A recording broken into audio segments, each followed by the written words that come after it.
The Arena, a multi-platform gaming news podcast, is brought to you by, well, of course, you. If you want to learn more about how you can support the show, go to patreon.com/expat2020.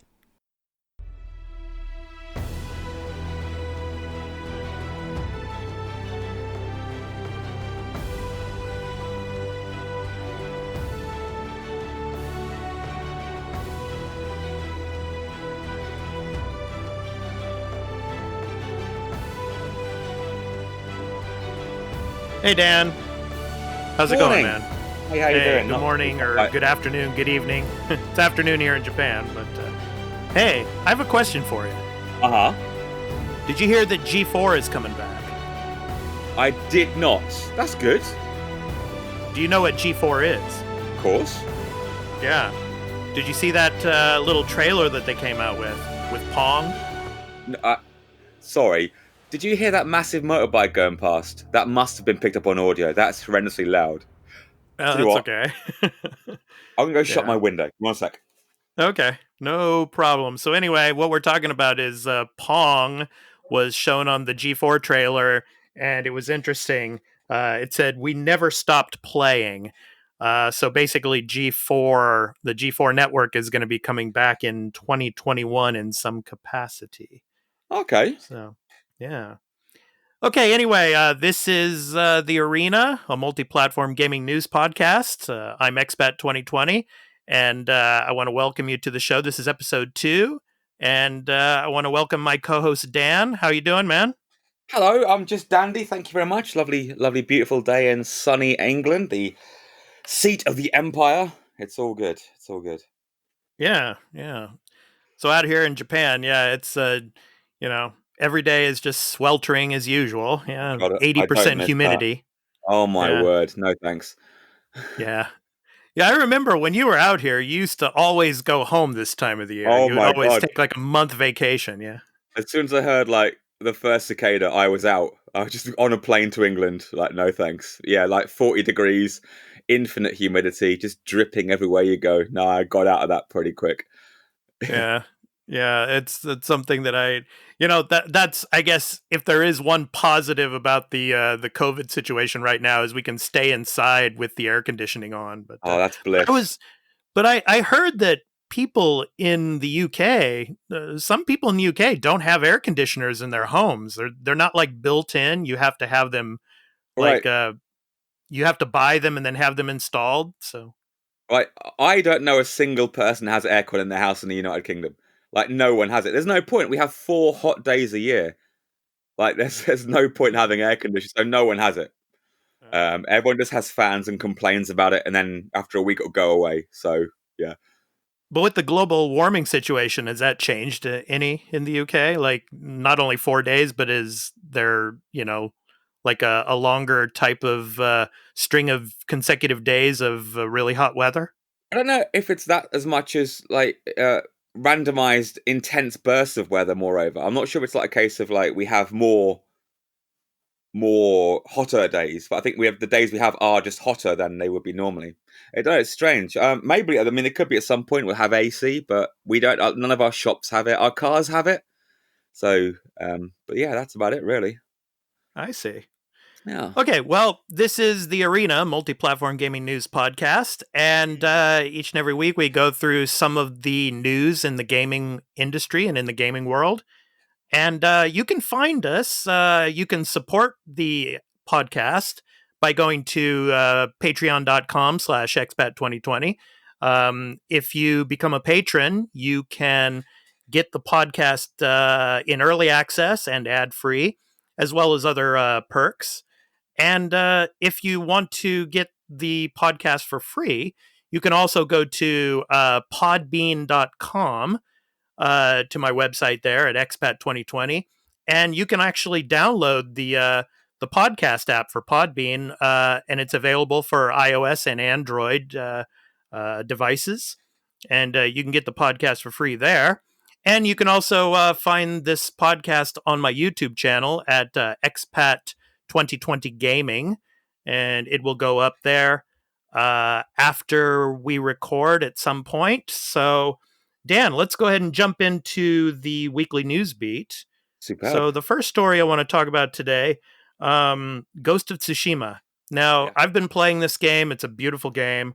Um, so this is from Hype Beast, and the title is Ghost of Tsushima is the fastest selling new title ever on PS4, and it's by Rob Noel. And so he says here 2020 may have been an awful in every other way, but it's been a banner year for the PlayStation. For example, Final Fantasy VII Remake, The Last of Us Part 2, and Resident Evil 3 have been some of the most widely discussed, critically acclaimed, and commercially successful releases of the year so far, providing a fitting swan song for the PS4. Now, another title can be added to the list of certified blockbusters, Sucker Punch's Ghost of Tsushima, which is officially the fastest selling new IP ever for the PlayStation 4. Dan, do you know what was the fastest selling new IP before Ghost of Tsushima took that title away? A new IP? Yes. Oh, no, I don't. What is it? It was Horizon Zero Dawn. Oh my god, really? That was forever ago. Okay, wow. Yeah. So the What? open world samurai game sold over 2.4 million copies within the first 3 days No of its doubt. launch, No doubt. putting it ahead of the previous record for the new titled 2017's Horizon Zero Dawn, Yeah. which we will be talking about later on in the show a little bit. So, Mhm. however, the figure isn't as high as the results that Sony has seen for sequels to established titles. For example, Last of Us Part 2, for instance, sold over 4 million copies in the Right. first 3 days of its launch. So, Ghost of Tsushima takes place in feudal Japan and follows the journey of a samurai seeking to save his homeland from an enemy invasion. It combines elements of open world and hack and slash gaming and received generally positive reviews from critics, though some criticize its formulaic plotting and slightly repetitive pace. So, anyway, yeah, Dan, what do you think of this? I mean, this is the swan song for the PS4, and they're going out with huge sales numbers. I think there are two pretty key things to unpack from this, actually. One, if we look at there's other games you mentioned, like the big sellers this year, they were all like sequels and franchise things. So it's quite interesting. This is a non-franchise that actually has done really, really, really well. It's like a brand new IP and it's gone to massive things. That's awesome. Yes.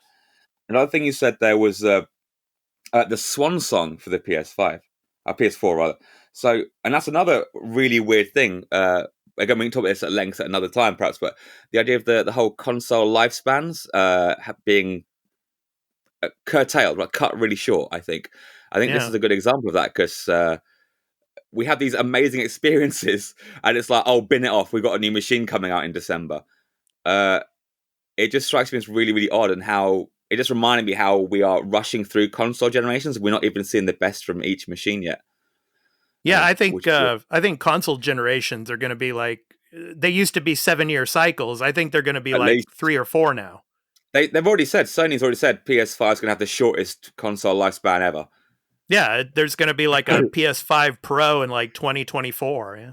Yeah, I mean, if that, I'll probably PS6 by Yeah. 2025. They're not messing around anymore. Let's keep shooting these machines out, which is quite Yeah. depressing. But the game itself, I mean, it's obviously it's a no-brainer. This is going to sell ridiculously well. It looks beautiful, and it's about samurai. Yeah. So if you're going to make a game that appeals to gamers, making a samurai game is shooting fish in a barrel. Yeah, Um, exactly. I mean, that's something everybody's been wanting for years with Assassin's Creed. I for mean, sure. everybody's been wanting a samurai, centric Assassin's Creed game, and Yeah, this is it. You know, yeah. this is It's definitely it.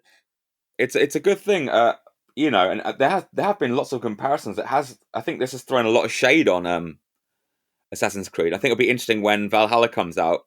Everyone's going to go, yeah, don't bother, just stick with Ghosts. I've got a funny feeling that Ghost is going to absolutely dwarf Ghost of Tsushima is going to dwarf the next Assassin's Creed game. I reckon. Do you think this comes to PS5 day one? No, no, but it will. They all will. Which is kind of one of the reasons why I might put off getting it. I don't know. 'Cause I haven't got it. I haven't played it yet. Obviously, I've been following it great interest, but I never pay full price for games. Um, Yeah, I've been playing it a little bit. Unfortunately, I haven't had a chance to get back into it this week. But yeah, it's a beautiful game. I mean, I'm really enjoying it. So Yeah. Yeah. And also, I've been playing, just to get back to games we've been playing, I've also been playing a game called Hong Kong Massacre. I Oh don't know if yeah, you've you ever told heard me of about that this. game. Yeah, you told me about This something. Yeah, a while ago. this game is basically John Wick meets Hotline Miami. Yeah. It's exhilarating. It's just so fast paced. I mean, it's a great game, and the music score and it's awesome. I mean, I love it. So it's everything you want in like Hotline Miami and more. It's really Yeah. good. Yeah. Okay, let's move on to the next story. So, Dan, are you looking forward to Marvel's Avengers? No. Why not? I really hate the art style. I think all the characters are hideous. Really? And that just put me off. And I saw that they had them all lined up. I'm like, I'm out. Yeah. I don't care. I know it sounds a ridiculous thing to say, but I've got no interest in the game whatsoever. It just looks really ugly. I'm like, Well, you've got decades of amazing hand drawn art, all the way back from like Jack Kirby, and this is the best you could do. Characters that look like this, I'm out. okay. So that's me. But anyway, yeah. But you seem interested. Tell me, what's your feelings on this? I Well, know there's a beta I, coming out. I don't know. Well, basically, what we're going to talk about is the beta Yeah. is coming out soon. So this is from Games Radar and Connor Sheridan. Marvel's Avengers beta contents, heroes, and when you can play. So the Marvel's Avengers beta is almost here, and the developers behind the game have shared new details about what you'll get to play. Cool. So, for example, the beta dates. I'm going to run through that real quick. August 7th. For example, PS4 pre order customers can start playing the beta from August 7th. And then on August 14th, all PS4 owners can start playing the open beta. And PC and Xbox One pre order customers can start playing the beta. So it's interesting. So PS4 gets first dibs Yeah. on the That's pre not order surprising. and on, for example, regular PS4 owners. So Yeah. kind of a week in advance. And then on August 21st, PC and Xbox One players can join the open beta as well. So here's what you're going to be able to get with the beta, basically. Once you get into the beta, you'll be able to try out a broad selection of the game's missions and modes. You'll start with the initial Golden Gate Bridge demo. I don't know if you saw that. That was last year during E3 when Mhm. they showed that Yeah. demo of the Golden Gate Bridge, which introduces how a variety of heroes play and leads up to the A-Day disaster, kicking off this particular Marvel Universe's main plot. The developers say you should expect to spend about 25 minutes playing through the Golden Gate Bridge demo, and that's just the start. After All that, right. you can follow the story to two new hero missions starring Miss Marvel and the Hulk, No. one set in a lush forest of the Pacific Northwest, and another where they head to the Russian tundra in search of a secret shield facility. Lovely. Uh, on top of the single player hero missions, you'll be able to unlock a sampling of stages that are playable in multiplayer or with an AI controlled team if you prefer. Mm. And then it gives a quick breakdown of the beta stages, each of which can be played with Iron Man, Miss Marvel, Black Widow, and the Hulk. So we have harm rooms, which are three-wave based training room exercises that start easy and get very hard. If you complete all the harm rooms in the beta, you'll be rewarded with a special nameplate that carries over into the full game. Woo! Indeed. As well as a yeah, as well as a special Hulk Smasher's pickaxe to use in Fortnite. So Yay. if any of you out there play Fortnite, you'll get a God pickaxe. damn, you cannot escape that game, can you? No, you can't. Can't move without Fortnite. Oh my word. Anyway. Yeah. War Zones, five Yeah. full length multiplayer centric missions that send you around the world to take down big threats as part of a team. You can also discover points of interest with puzzles to solve and gear, as well as unlockable comics to collect. Okay. And drop zones, smaller, faster counterparts to war zones that send you straight into action for one big encounter. Whatever modes you play, you'll unlock new gear for your heroes and level them up. Each hero will only have the first of their three full skill sheets unlocked for the beta, but that should still give you plenty to explore. Now, you say you're not, interested in this. I mean, I'm interested in the game, but I'm just not interested in the beta. How do you feel about betas in general, man? Right. Don't get me started on this. I don't want to sound really negative, right? But I love the way that the gaming industry has convinced players to be paying beta testers. I think it's brilliant. It's a genius move. Like they've convinced people to pay money to test their games for them. I think it's incredible. It's genius. Yeah. I'm utterly. I hate it. I think it's insidious. I think it's cruel. Um, a beta should not be a pre-order bonus. You are literally paying to test someone's game for them. If it was free, I'd be much more favourable for it. It should be free to everyone. It shouldn't be a pre-order bonus. But I've Well, played I a look few at it from betas, the so I like spoil. them. I look at it. I look at it from the spoiler aspect of it Right. all. I mean, it just there's too many spoilers in betas. I mean, I don't want to see them. You know, Yeah. I don't want to go and play something that like 6 months later I'm going to have to play through again. You know, it's Okay. Yeah. Yeah. That's possible. Yeah, you I know, understand that. I want to experience it firsthand when it releases. When if I play the beta and then it's like, oh, I've already played this part before. Hmm. So, but Yeah. yeah, No. I see Yeah. where you're coming from the the beta testing point of view and Hmm. how they pay them and everything.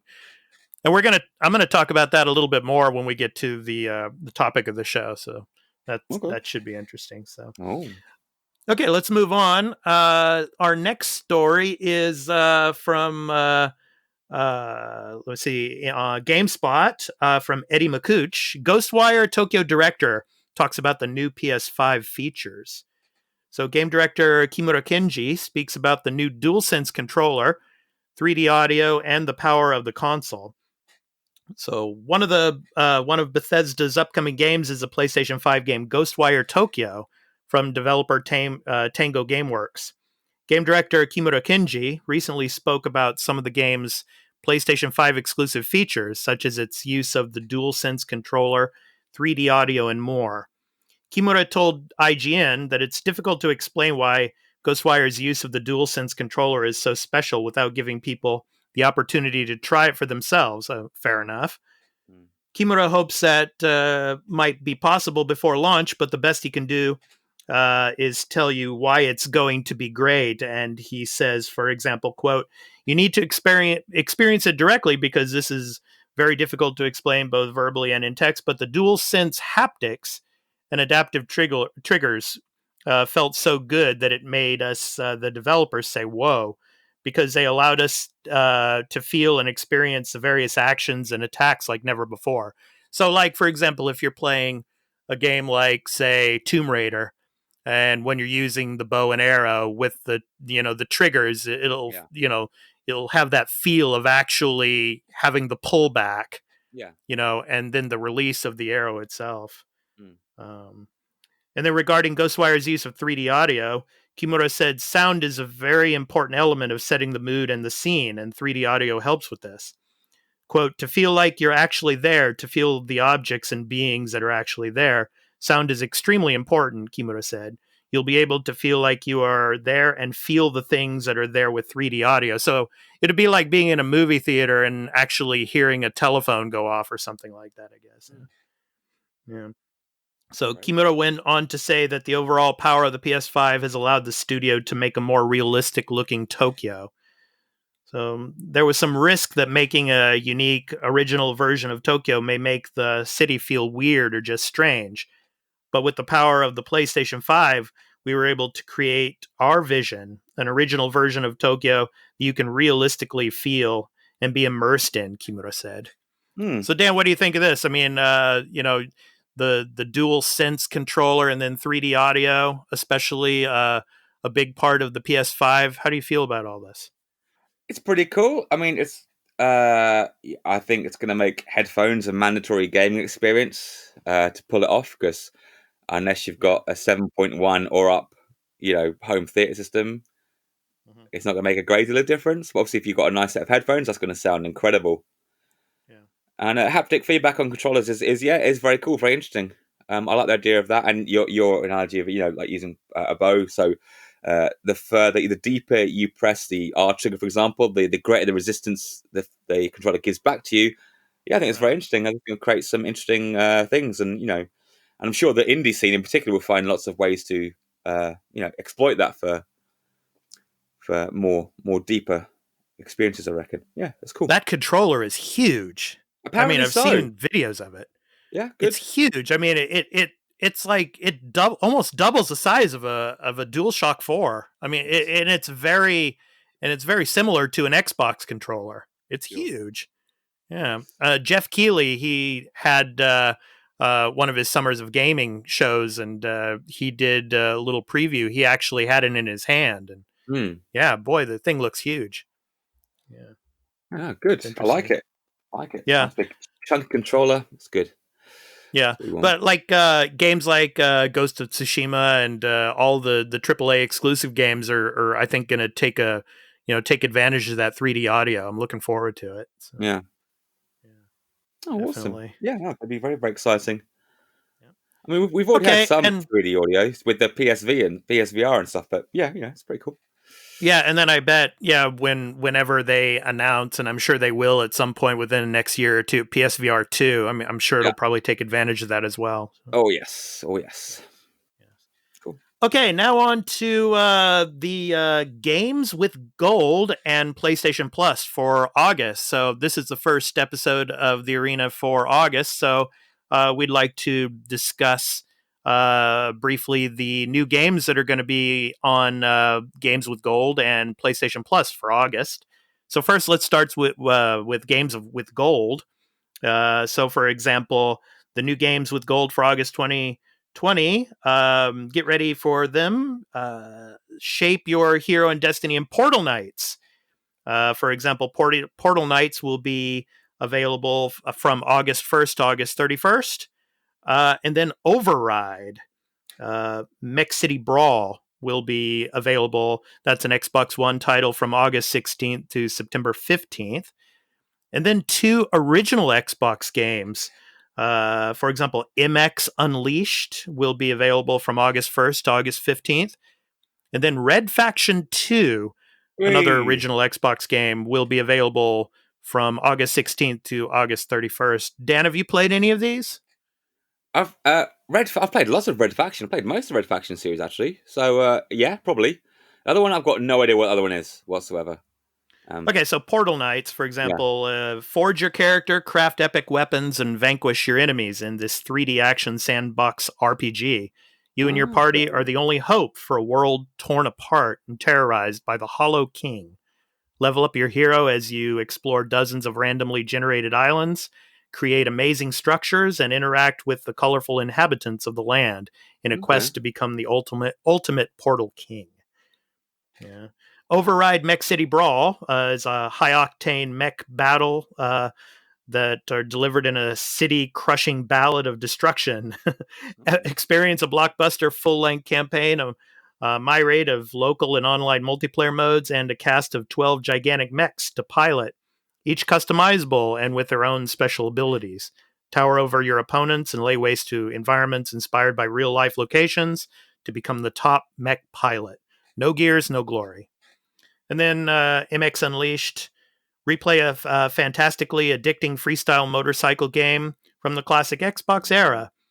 Perform stunts and tricks on huge, dangerous tracks to unlock amazing game secrets across a large variety of freestyle and supercross venues. Featuring enormous sandbox environments, this motocross game is one big off road playground.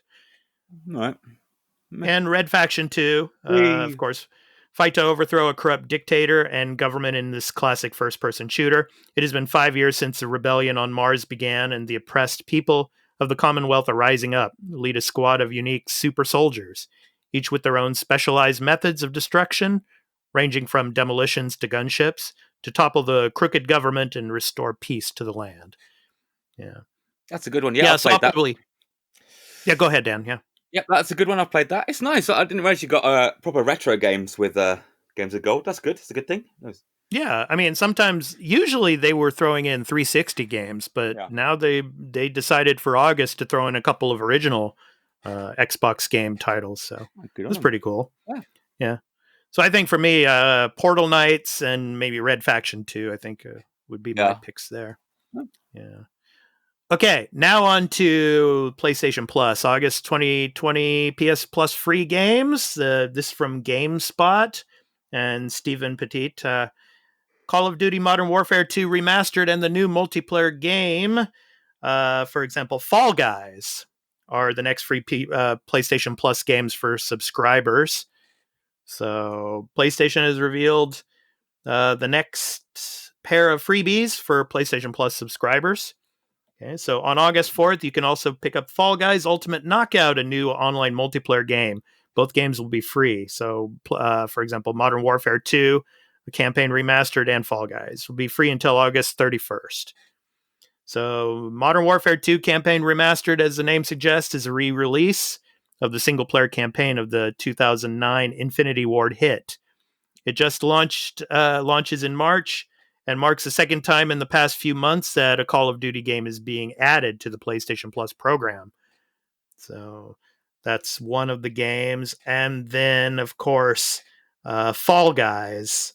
That is the other one. That looks really cool. It's very much kind of like Rocket League is what they're really talking about there. Okay. So, yeah. I think that's going to be a big game. So, Fall Guys Ultimate Knockout, brand new multiplayer game published by Devolver Digital, and it launches on August 4th. Though it's priced at $20, PlayStation Plus subscribers can grab it for free on launch day. So the game pits you and up to 59 other players against each other in one of the sillier and lighthearted battle royales thus far. You play as funny little creatures who have terrible balance. So Fall Guys is bright, colorful, and packed with chaotic action. Each match features a variety of challenges and obstacle courses.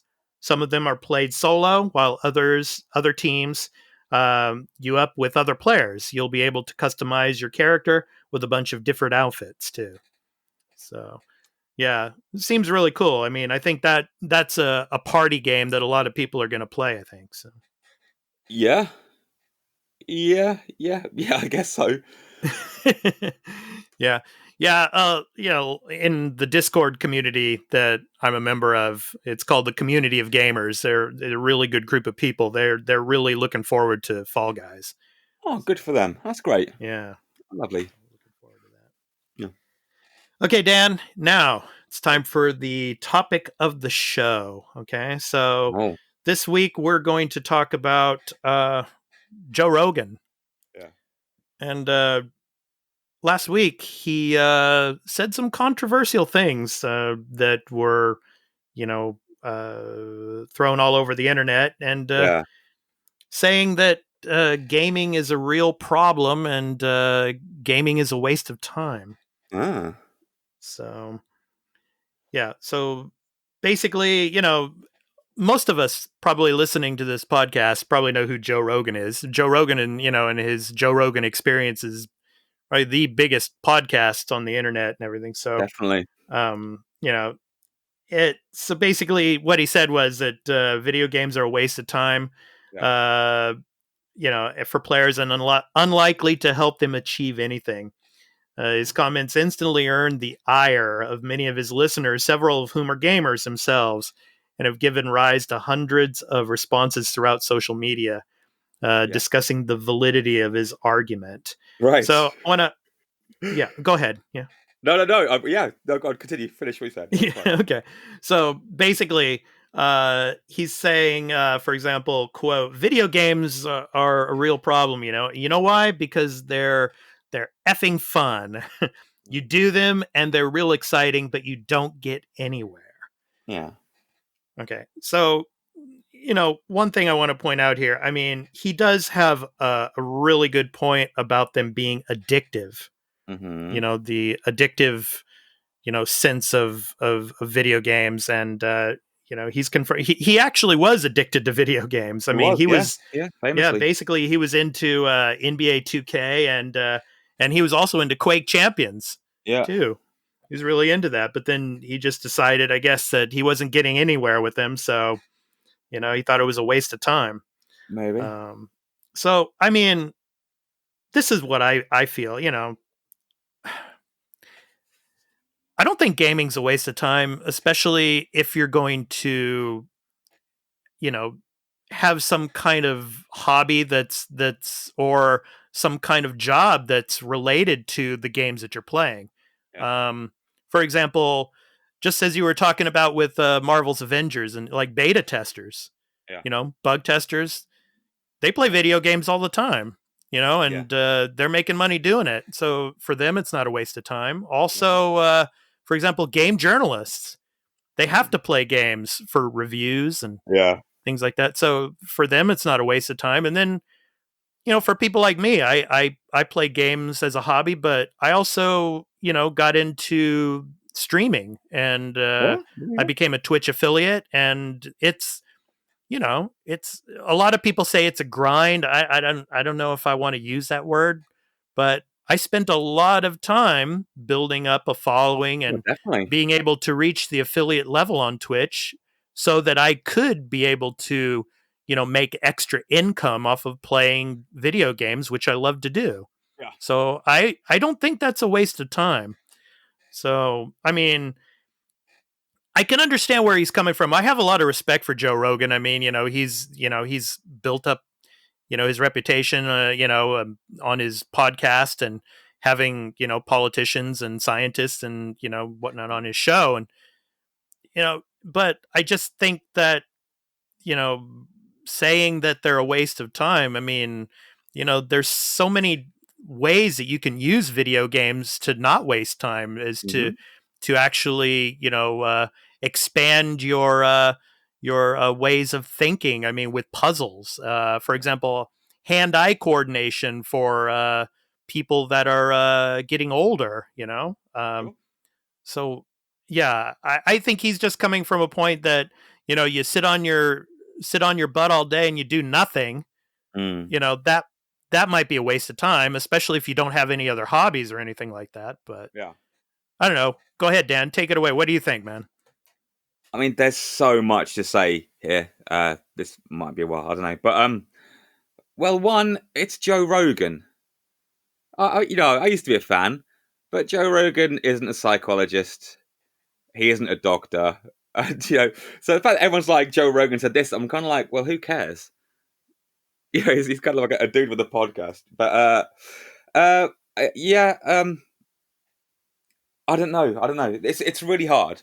I gave a talk at the Centre for Computing History where I work about informing parents on myths about games and stuff. And one of the game addiction myth, which is actually based on some really really really wobbly science and should be treated with utmost suspicion.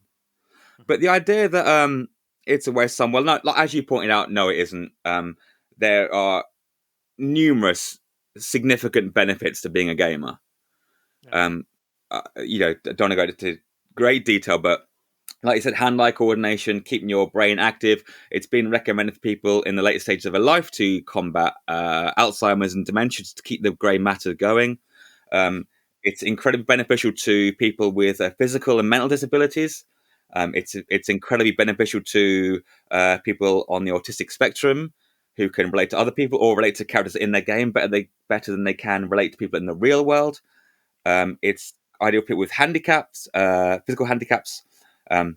It's great for people with social behavioral difficulties.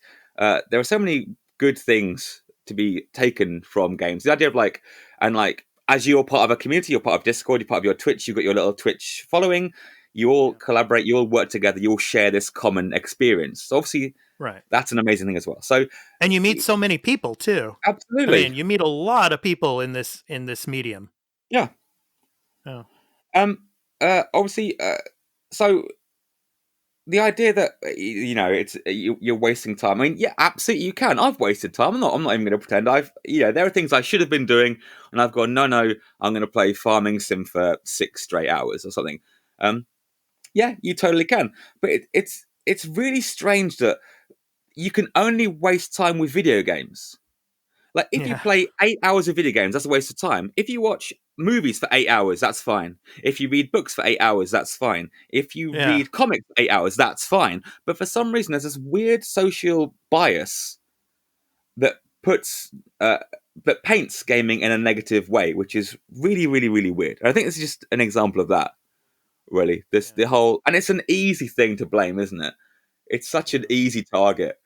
I mean, this isn't new. We've had this, we've had moral panic over gaming since the 70s, so this is not new, But again, I think this has been a little bit blown out of proportion. Really, it was. I've seen the clip, and it is a bit of an off the cuff thing, and I think now. Well, it's Joe Rogan. I mean, Joe Oh Rogan yeah, at his best, Yeah. yeah, he's a good old boy. And the things you got to remember, like I've actually, I tell you what, I don't want to go into this too much because this is my personal opinion on Joe Rogan, but That's recently okay, man. I've lost That's quite a why. lot. That's why this podcast is called The Arena, man. Let it out. I've lost a lot of respect for Joe Rogan. The last 2 months haven't done well for him and his image. I mean, and this isn't what we shouldn't be talking about it here, but so when he says this, I'm kind of like, oh well, it kind of fits with what else has been going on recently with the Joe Rogan experience and some of his outspoken comments. It's weird what $110 million will do to a man in terms of keeping your mouth shut. Yeah. Yeah, and being a colossal sellout. But Yeah. no, fair play. But again, it's Joe Rogan. Who cares? Yeah.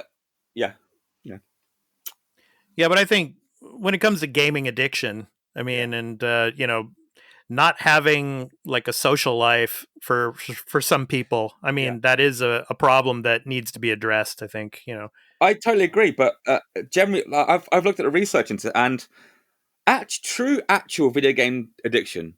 Like legit, you are addicted solely to video games for the sake of them being video games and the fun you get from video games is actually incredibly, incredibly, incredibly small.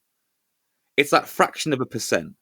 Whereas dependency and escapism is actually way more. So they did a study where they looked at teens, and they found teens with obviously low self-esteem, small friend groups, introverts, obviously played way more games. And it's not necessarily that these kids were addicted to games; they merely enjoyed the escapism and the distraction that they got from games.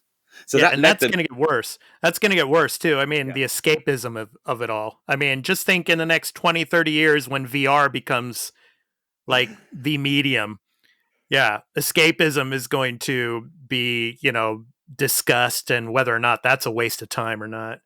Yeah. Waste of time in an alternate reality. I mean, I mean, so it was no surprise that like the introverted gamers, sorry, clocked up way more hours in a game than outgoing, expressive, social teens were playing. So it's not the medium itself; it's the underlying factors that which are generally behind quote video game addiction. So Yeah. Well, I mean, yeah, it was interesting to hear, what he had to say, but yeah, like, it was kind of blown out of proportion, but has he qualified it at all? Has he come back with, whoa, calm down, I actually meant X, Y, and Z, or is he just sticking with it? I've not seen any follow-up to this. Not yet. No. Not that I've seen. Not yet. Fair play. Yeah. And also like the very popular streamer Ninja, he came out with his own 2 cents on it as well. So well, Ninja's a multi-millionaire from gaming, so I mean he's probably he's not got 110 million, but it's certainly it's probably close up to it, to be honest. Yeah, but you can probably imagine what his opinion was that games are not a waste of time. So no. Yeah. Well, it's again like you said, like they all lead to industry. Again, that talk I gave. The games aren't made in a vacuum. People play games, people love games, people go, I want to make these games, so they join the industry. If gaming was a waste of time and didn't inspire creativity and love, gaming would have died in the 70s. There wouldn't be gaming now. It's insanity. Right. So I don't know. Yeah, and I mean, like a lot of people that have social problems too. I mean, they get into games. It's not a waste of time for them because they get into games and they meet people online because that's what they want to do. Yeah, I mean, how many lifelong friendships have been forged in Halo? Yeah. You hear about it all the time. Like we started playing Halo on like Halo 2 on the Xbox. We met 15 years later, and now we're all best of buddies. And now we're playing it together. It's it's amazing. Yeah. Well, yeah, we're like best of buddies, but we didn't meet online. We actually met in the real world. Yeah, we did. We met in a Japanese office on the 13th floor. No, exactly. Something like that. I don't remember. Something like that. Yeah. 13th or 30th or whatever it was. Something mad like that, yeah. Unnecessarily high. Okay, so enough of that. Let's go ahead and move on. Dan, it's time for the retro topic of the week. Oh dear. So, what do you have for us this week in the world of retro gaming? Oh, I'm so on the spotlight. So in the mail, in the post yesterday, Streets of Rage 4. I got Streets of Rage 4 physical copy on the Switch, which I'm very excited about because Streets of Rage, of course, has been absent for a very, very long time, and they've brought it back. So the classic side-scrolling beat 'em up has returned. So last night, in fact, I played the first one, beginning to end. It's still pretty good. Have you played Streets of Rage?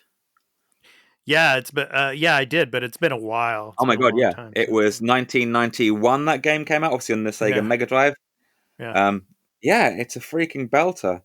And one of the good things about they keep making these later sequels to things, like people going back and playing the originals, like Shenmue 3 came out last year before last. Yeah, last year. Yeah. Yeah. Oh yeah, it would have been. And so that's brought a lot of people into playing Shenmue 1 and 2. So I think a lot of these belated sequels are actually pretty darn good for getting people interested in the originals and like retro gaming. But yeah, it's actually I played quite a lot of that, and I played a lot of Road Rash 2 the other night just for a laugh. And these games, they're classics for a reason. They still absolutely hold up. Yeah, it's good stuff. Wasn't there some news this week about like a Lego NES or something like that they were building? True, there's an absolutely enormous Lego NES coming out with a little model CRT TV coming with it. Looks good. It's phenomenally expensive. So I don't know. It might be on my list. But actually, that's a good point. Well remembered. Today, I think globally, is the release of the Mario Lego kit.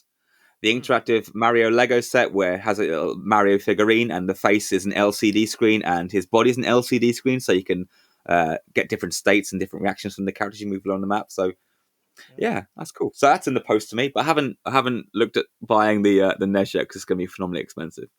Yeah. But yeah, that's very cool. That's very, very cool indeed. It looks really good. Okay. Awesome. Thanks for that. So next up, we're going to talk about the upcoming video game releases for this coming week, the week of August 3rd through 9th. And this is brought to you by Metacritic. So there's 4 games on the list for this week, actually. And the first one I'm going to discuss here, we've already talked about in the PS Plus games for August. And it is Fall Guys. Hey. So Fall Guys comes out on August 4th. So Fall Guys is a massively multiplayer party game with up to 60 players online in a free-for-all struggle through round after round of escalating chaos until one victor remains. Cool. So yeah, this is going to be a game that's going to probably be as popular as Rocket League was when it came out, and then it came to PS Plus. Oh, I hope so. Yeah. So looking forward to Fall Guys. So okay. That's the first one on the list. Yeah. The next one is called Scully. Oh. It's a platform adventure. It's coming out on PS4, Xbox One, PC, and the Switch on August 4th. Very cool. So Scully. Yeah. So on a mysterious remote island, a skull washes up on shore and is reawakened by an enigmatic deity.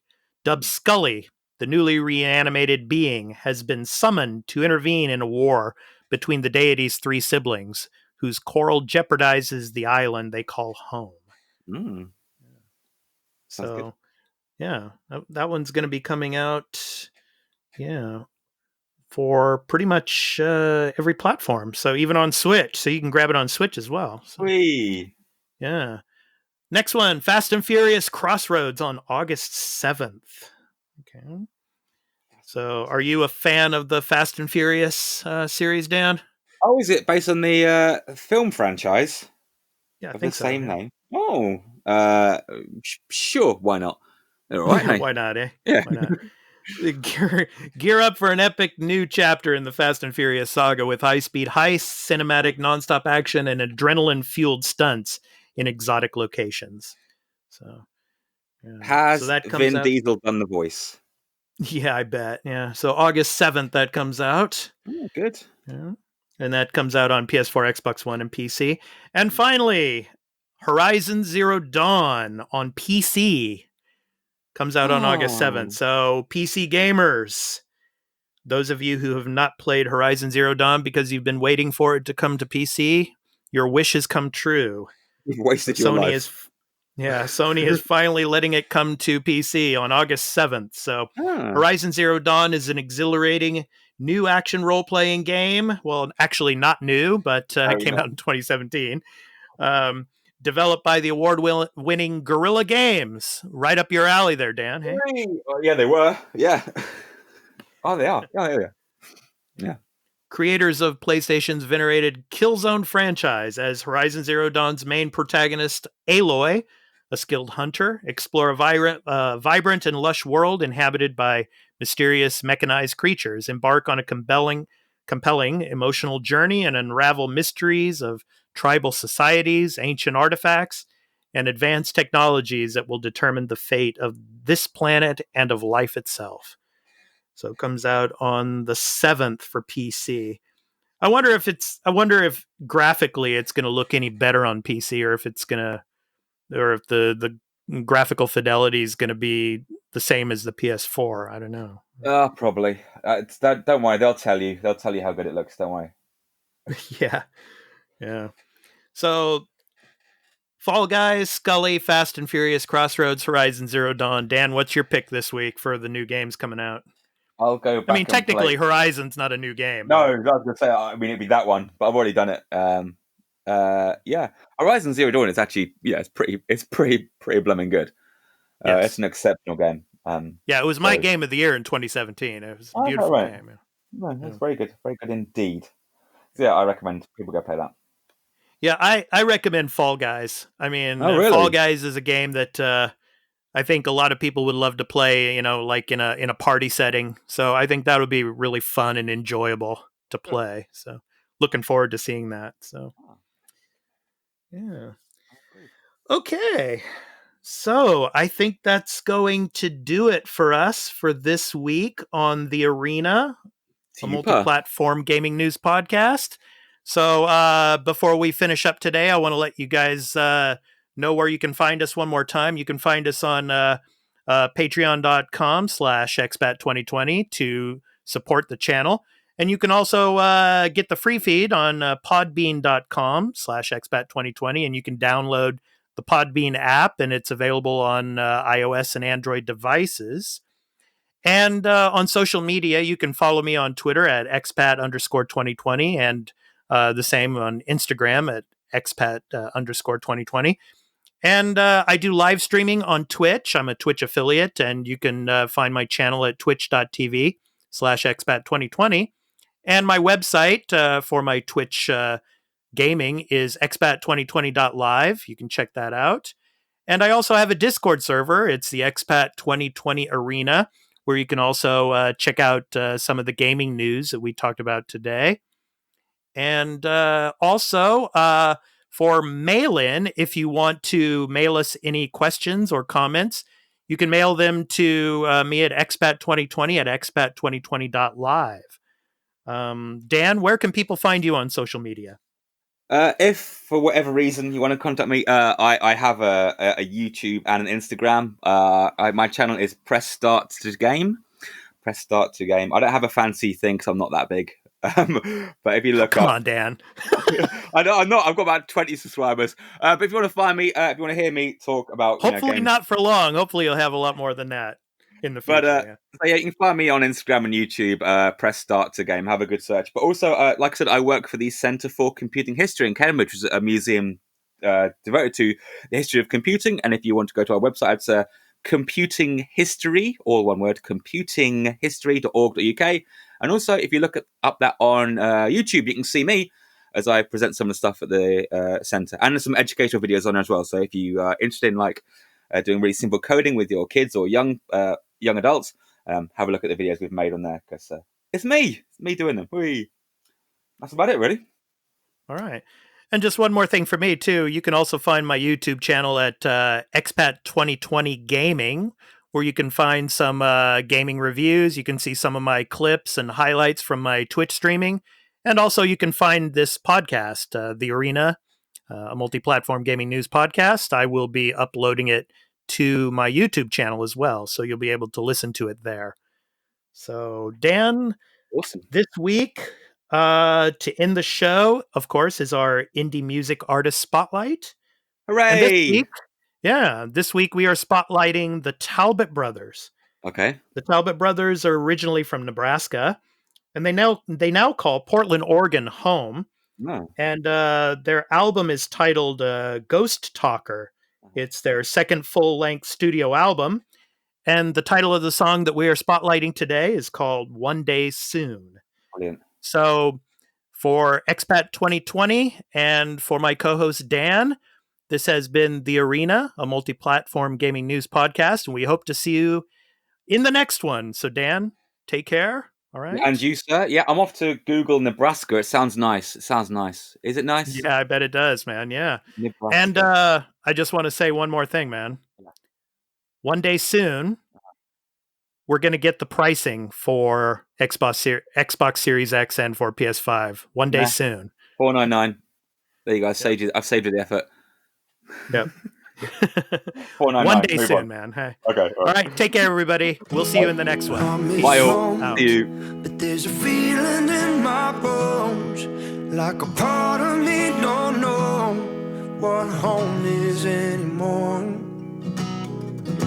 And all these lines keep me frozen in time, while the ones I love keep moving down the line. Sometimes I wanna be on my own, but I don't wanna die alone. If it weren't for your love, I'd be gone by the morning. Ooh, hold on, honey. Ooh, someday's gonna be one day soon.